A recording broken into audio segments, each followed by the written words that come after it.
Hi guys, welcome to this tutorial on how to get an A-star on Lord of the Flies. We're looking here at the GCSE English Lit paper, Unit 1, and Lord of the Flies that will appear in Section A of that. Okay, so basic stuff. You will answer one question from a choice of two, 45 minutes on that one question, 30 marks of it. Okay, because you've got 45 minutes, it's really important that you do structure your response to this question, and that there's a sense of a beginning, middle and end to it. So in terms of, you don't really want an introduction as such, so that's why I've said no more than one paragraph for your beginning. Just make sure you refer to the question and give an initial overview or answer, how are you going to intend to answer the focus, and some of the views that you will put forward. Ideally, try and set up a sense of debate, that you're going to explore alternative interpretations.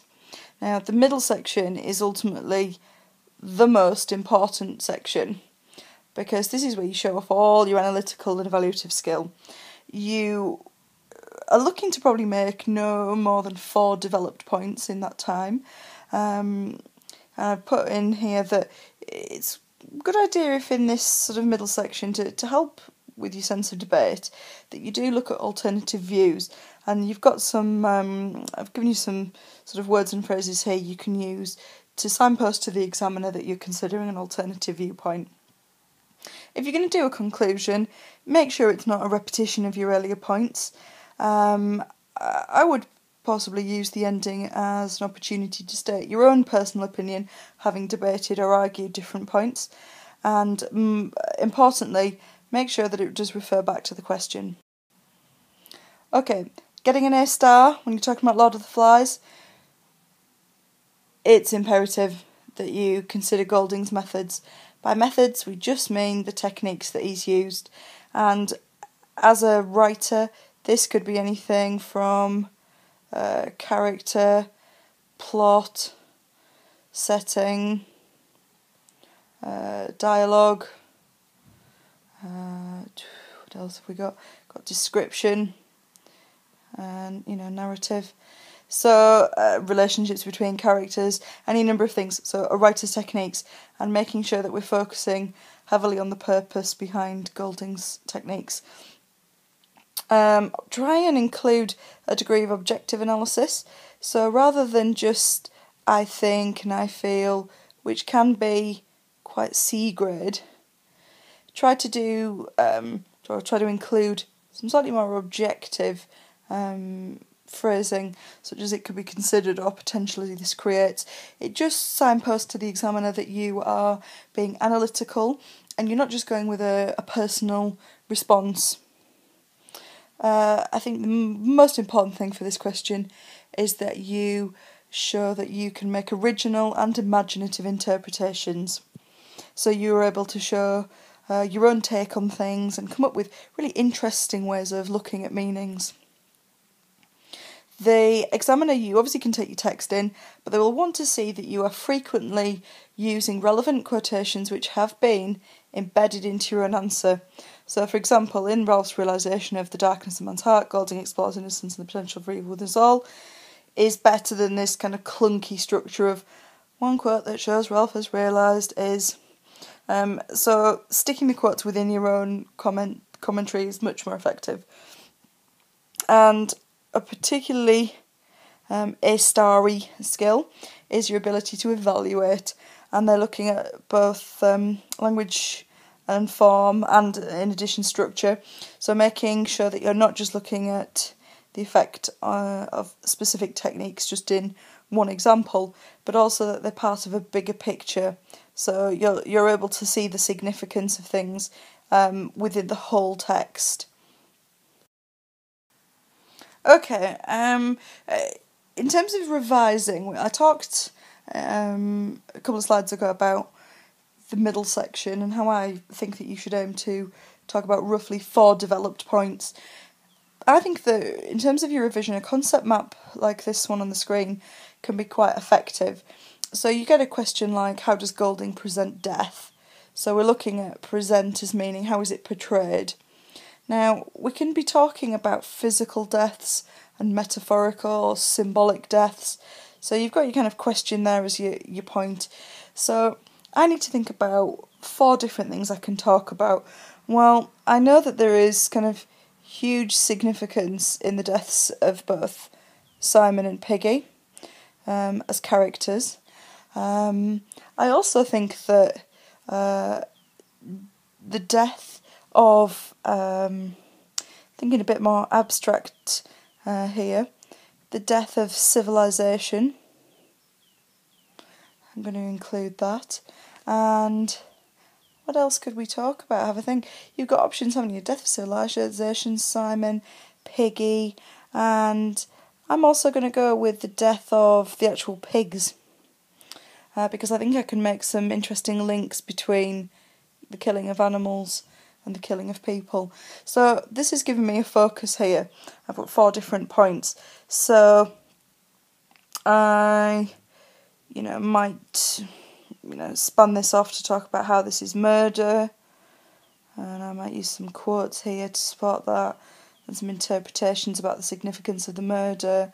I might talk in the death of Simon. I might use this to talk about the level of savagery in that killing, and again include some quotes, and also make sure I get some evaluation in there. So you can see that just a concept map like this gives you a sort of clear path and a clear kind of plan and structure. So just something that you might want to use as part of your revision. Okay, the slide that I'm showing you at the moment I think is quite useful. If you've had a look at the Of Mice and Men tutorial, you'll have seen a lot of these slides are similar, because the examiners are looking for very similar skills in both section A and B of the Unit 1 Lit exam. But anyway, here you've got some examples of analytical, evaluative and interpretive words and phrases. Really good signposts to the examiner that you're including these very vital skills. Just got on here the actual examiner's mark scheme, and just a couple of things I think that are worth pointing out.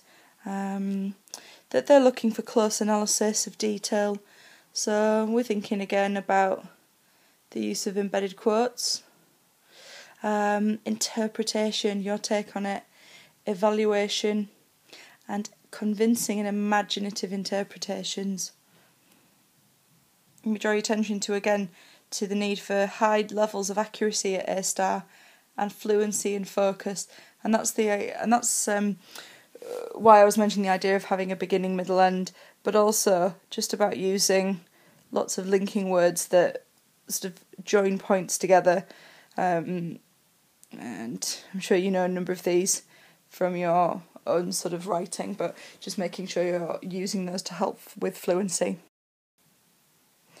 Okay, and again, you'll recognise this if you've had a look at the Of Mice and Men tutorial, but really what I've selected for you here are, in my view, kind of the 4 key skills for success in this exam, and certainly for securing an A*. If we just look at those for a moment, we can see insight.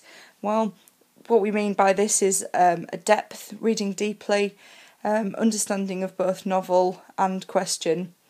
I think it's important that you're not just showing off that you understand Lord of the Flies and the plot of it, but you're engaging with the question and showing understanding. Secondly, this skill of analysis. This is kind of P, but on a more advanced level. So it's not just explanation, but it's actually becoming a deeper analysis, and that you are sort of using embedded quotations and closely analysing detail. Okay, evaluation is really kind of very much an A* skill, and if you look at the mark scheme in its entirety, you'll see that it's only in mark band 6, so it's only expected of top students, and indeed it's kind of weighing up and making judgments about the importance and significance of particular elements. Interpretations, well, as we've said before, this is your take on things. What I'd like you to do is consider these questions within the fourth column. Can you do these? How do you know it? Would you be able to show me or explain to another person how and where you can do this? Okay, and just to close, what does an A-star look like? Well, sadly, the exam board haven't published anything which is a top Lord of the Flies response, which is a bit of a pity that I can't show you a student's example on this. But this one that I've sort of come up with myself, I think, incorporates all the A-star elements. So if we just have a look through this, what is striking evaluation there? What's striking about the treatment of Piggy is the pack mentality that affects the other boys. I've included here a relevant quote. Actually, in retrospect, this is probably a bit too long for a quote. I could have used either one of these sentences, didn't need to. And that's the danger, isn't it, when you're typing responses rather than writing in a strict time frame. So that quote would have been far better if it was shorter. Golding presents us, so we've got here a nice focus on the writer at work. Golding presents us with young children who are capable of cruelty, violence and malice, tempered only by the goodness of Simon. This adds weight, evaluation, to the theme of savagery. So I'm just showing understanding of the novel here and its key themes. Showing the potential for evil is within all, even those we like to imagine are innocent and good. Clear interpretation. Indeed, this is a critical issue. More evaluation.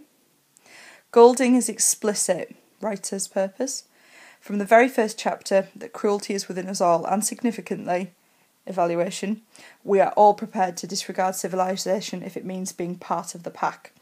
The fear of exclusion and isolation drives us to unspeakable acts, and so on and so forth. So there's clear analysis and interpretation going on here, plenty of evaluation, plenty of focus on the writer at work. And really, if you can incorporate all of those elements, make about 4 very decent developed P points, you'll be well on your way towards an A-star. Best of luck.